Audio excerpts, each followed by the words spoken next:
നമസ്കാരം. റാഫ്റ്റോക്ക് ഫുട്ബോളിലേക്ക് ഏവർക്കും സ്വാഗതം. അങ്ങനെ പുതിയ സീസണിലെ ആദ്യത്തെ ഒഫീഷ്യൽ മത്സരം കളിക്കാൻ വേണ്ടി ഇറങ്ങുകയാണ് റയൽ മാഡ്രിഡ്. എതിരാളികൾ അറ്റ്ലാന്റയാണ്. യുവേഫ സൂപ്പർ കപ്പിൽ ഇന്ന് രാത്രി ഇന്ത്യൻ സമയം 12:30 തീ പറക്കുന്ന പോരാട്ടം നമ്മൾ പ്രതീക്ഷിക്കണം. പോളണ്ടിൽ വെച്ച് വാഴ്സോയിൽ വെച്ചിട്ടാണ് മത്സരം നടക്കുന്നത്. താരങ്ങൾ അവസാന വട്ട പ്രിപ്പറേഷനിലാണ്. റയൽ മാഡ്രിഡിന് ഒരു തിരിച്ചടി എന്ന് പറയുന്നത് എഡ്വാർഡോ കമവിംഗയ്ക്ക് ട്രെയിനിങ്ങിനിടയിൽ പരിക്ക് പറ്റിയതാണ്. എങ്കിലും ആവശ്യത്തിനുള്ള റീപ്ലേസ്മെൻ്റ് അവരുടെ സ്ക്വാഡിലുണ്ട്. ഒന്നും ഭയക്കേണ്ടതില്ല. ഇന്നലെ coach Carlo Ancelotti pre match press കോൺഫറൻസിൽ പറഞ്ഞത് ശരിക്കും അറ്റ്ലാന്റ ഇവിടെ എത്താൻ ഡിസേർവ്ഡ് ആണ്. അവരെ ഭയക്കണം. ഇത്തരം കളികൾ എങ്ങനെ ജയിക്കണമെന്ന് അവർക്ക് നന്നായിട്ട് അറിയാൻ പറ്റും. അതുകൊണ്ട് നല്ലൊരു പോരാട്ടം തന്നെയാണ് പ്രതീക്ഷിക്കുന്നത്. എങ്കിലും തൻ്റെ ടീമിന് കിരീടം ചൂടാൻ പറ്റുമെന്നൊരു പ്രതീക്ഷ അദ്ദേഹം പങ്കുവെക്കുന്നുണ്ട്. റയലിനെ സംബന്ധിച്ചിടത്തോളം ഏറ്റവും ഇമ്പോർട്ടൻ്റ് ആയിട്ടുള്ള ഒരു കാര്യം കൂടി ഇന്ന് നടക്കാൻ പോവുകയാണ്. അവരുടെ ഈ സമ്മർ ട്രാൻസ്ഫർ വിൻഡോയിലെ ഗ്ലാമർ സൈനിങ് ആയിട്ടുള്ള കിലിൻ എംബാപ്പെ കളിക്കാൻ ഇറങ്ങുന്നു. എംബാപ്പയുടെ റയൽ മാഡ്രിഡ് ഡെബ്യൂ. വിനിയും എംബാപ്പയും റോഡ്രിഗോയും ഒരുമിച്ച് മുന്നേറ്റത്തിൽ ഇറങ്ങുമോ എന്നുള്ളതാണ് ചോദ്യം. പോയ സീസണിൽ നടന്ന പോലെയല്ല. പോയ സീസണിൽ Real Madrid UEFA champions league അടക്കം അടിച്ചു. പക്ഷേ അവർക്കൊരു സ്ട്രൈക്കർ ഇല്ലാതെയാണ് അവർ കളിച്ചുകൊണ്ടിരുന്നത്. ഇത്തവണ സ്ട്രൈക്കർ കൂടി വരുന്നു, എംബാപ്പെ കൂടി വരുമ്പോൾ റയലിൻ്റെ ഗോളടി മേളം തന്നെ നടന്നേക്കും എന്നുള്ളതാണ് എല്ലാവരും കാണുന്ന ഒരു കാര്യം.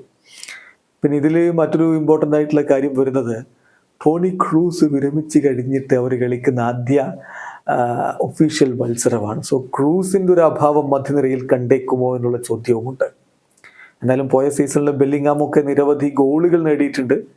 ഇത്തവണ ഒരു സ്ട്രൈക്കറെ വെച്ച് കളിക്കുമ്പോൾ ബെല്ലിംഗാം അത്രയധികം സ്കോറിംഗ് ഏരിയകളിലേക്ക് വരാനുള്ള സാധ്യത കുറവാണ് എന്നുള്ളൊരു നിരീക്ഷണം കൂടി ഇപ്പോൾ ഫുട്ബോൾ പണ്ഡിറ്റുകൾക്കിടയിലുണ്ട്. എന്തായാലും റയലിൻ്റെ ഈ ഒരു പുതിയ കോമ്പിനേഷൻ എങ്ങനെയായിരിക്കും എന്നുള്ളത് ആകാംക്ഷയോടുകൂടി ആരാധകർ ഉറ്റു നോക്കുകയാണ്. അഞ്ചലോട്ടി പറയുന്നത് എല്ലാവരും അഡാപ്റ്റഡ് ആയിട്ടുണ്ട്, മികച്ച രൂപത്തിൽ പെർഫോം ചെയ്യാൻ കഴിയുമെന്ന് തന്നെയാണ്. Just wait and see. റയലിൻ്റെ ഒരു പ്രോബിൾ 11 മാർക്ക പുറത്തുവിട്ട് നമ്മളൊന്ന് പരിശോധിക്കുകയാണ്. മാഡ്രിഡ് ബേസ്ഡ് മാധ്യമമാണല്ലോ മാർക്ക. ഈ കളിക്ക് ശക്തമായിട്ടുള്ള സ്ക്വാഡും കൊണ്ടാണ് അഞ്ചലോട്ടി പോയിട്ടുള്ളത്.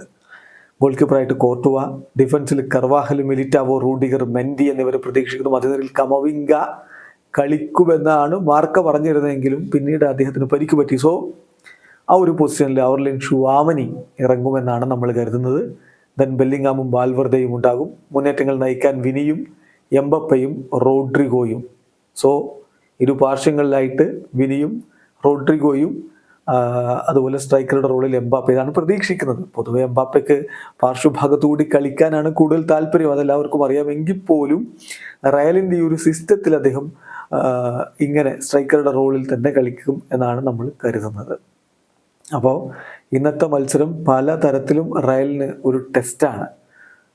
ക്രൂസ് ഇല്ലാതെ ഇറങ്ങുന്ന ടീം, എംബാപ്പെ എങ്ങനെ മുന്നേറ്റ നിരയിൽ ഫിറ്റ് ആവുമെന്നുള്ള ചോദ്യം, ഇങ്ങനെയൊക്കെയുള്ള കാര്യങ്ങൾക്ക് ഒരു പക്ഷേ ഇന്ന് ഉത്തരം ലഭിച്ചേക്കും. അതേസമയം മറുഭാഗത്ത് അത്ര മികച്ച രൂപത്തിലല്ല ഇപ്പോൾ അറ്റ്ലാന്റയുള്ളത്. അവർക്ക് പരിക്ക് വല്ലാതെ ബുദ്ധിമുട്ടാക്കിയിട്ടുണ്ട്. ജിയാൻ ലൂക്കാസ് കമാക്ക, നിക്കോലോ സാനിയോലോ, ജോർജിയോ സ്കാൽവിനി, അതുപോലെ റഫേൽ ടൊലോയി എന്നിവരൊക്കെ പരിക്കിൻ്റെ പിടിയിലാണ്. കൂടാതെ ട്യൂൻ കുപ്പ് മൈനേഴ്സ് നിലവിൽ യുവൻഡസിലേക്ക് പോകാൻ വേണ്ടി ഒരുങ്ങുന്നു. അദ്ദേഹം ഈ സ്ക്വാഡിൽ തന്നെ ഇല്ല. അപ്പോൾ അങ്ങനെയുള്ളൊരു അവസ്ഥയിലാണ് അവരുടെ ടീം ഉള്ളത്. ഒരു പക്ഷേ ആരായിരിക്കും അവരുടെ മുന്നേറ്റങ്ങളിലേക്ക് എത്തുക എന്നുള്ളൊരു ചോദ്യമുണ്ട്.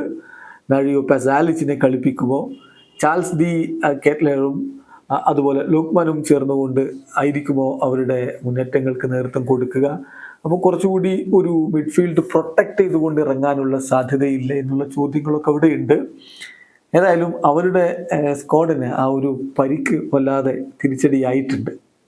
അവരുടെ ഒരു പ്രോബിൾ ലൈനപ്പിലേക്ക് പോകുമ്പോൾ മൂസോ, അതുപോലെ തന്നെ ഇംസിജി, ദെൻ ഹേന, കൊലാസിനാക്ക്, സബക്കോസ്റ്റ, ബീഡൂണ്, എഡേഴ്സൺ, റുഗറി, ദെൻ പെസാലിച്ചോർ, റെറ്റോഗി എന്നുള്ളതാണ്. അവിടെ ഒരു തീരുമാനം നമ്മൾ എന്തായിരിക്കും കോച്ച് എടുക്കുക എന്നുള്ളത് കാത്തിരുന്ന് തന്നെ കാണണം. ദെൻ ഡി കെറ്റ്ലേര, ലുക്മാൻ, ഇതാണ് അവരുടെ ഒരു 11 നമ്മൾ പ്രതീക്ഷിക്കുന്നത്. എന്തായാലും എന്തൊക്കെ പരിക്കിൻ്റെ പ്രശ്നങ്ങളൊക്കെ ഉണ്ടെങ്കിലും കിരീടം നേടുക എന്നുള്ളത് അതിൻ്റെ തൊട്ടരികിലെത്തി നിൽക്കുമ്പോൾ കൈമൈ മറന്നൊരു പോരാട്ടം കളിക്കളത്തിൽ ഇറങ്ങുന്നവർ കാഴ്ചവെച്ചാൽ അറ്റലാന്റയ്ക്കും പ്രതീക്ഷയ്ക്ക് വകയുണ്ട്. നമ്മൾ കാത്തിരിക്കുകയാണ് ഇന്നത്തെ മത്സരത്തിന് വേണ്ടി. ഇന്ത്യയിൽ ലൈവ് ടെലികാസ്റ്റ് ഉണ്ട്. സോണി ലൈവ് ആപ്പിലൂടെ നമുക്ക് ലൈവ് സ്ട്രീമിംഗ് കാണാൻ പറ്റും. കൂടാതെ സോണി 10-2 അതിൻ്റെ HD വേർഷനിലും അതുപോലെ സോണി 10-2 നമുക്ക് ഈ മത്സരം കാണാൻ പറ്റും എന്നാണ് ഇപ്പോൾ ലഭ്യമായിട്ടുള്ള വിവരം. വീഡിയോ അവസാനിക്കുന്നു. ഫുട്ബോൾ ലോകത്തെ കൂടുതൽ വിശേഷങ്ങളുമായി റാഫ് ടോക്സിൽ എത്താം.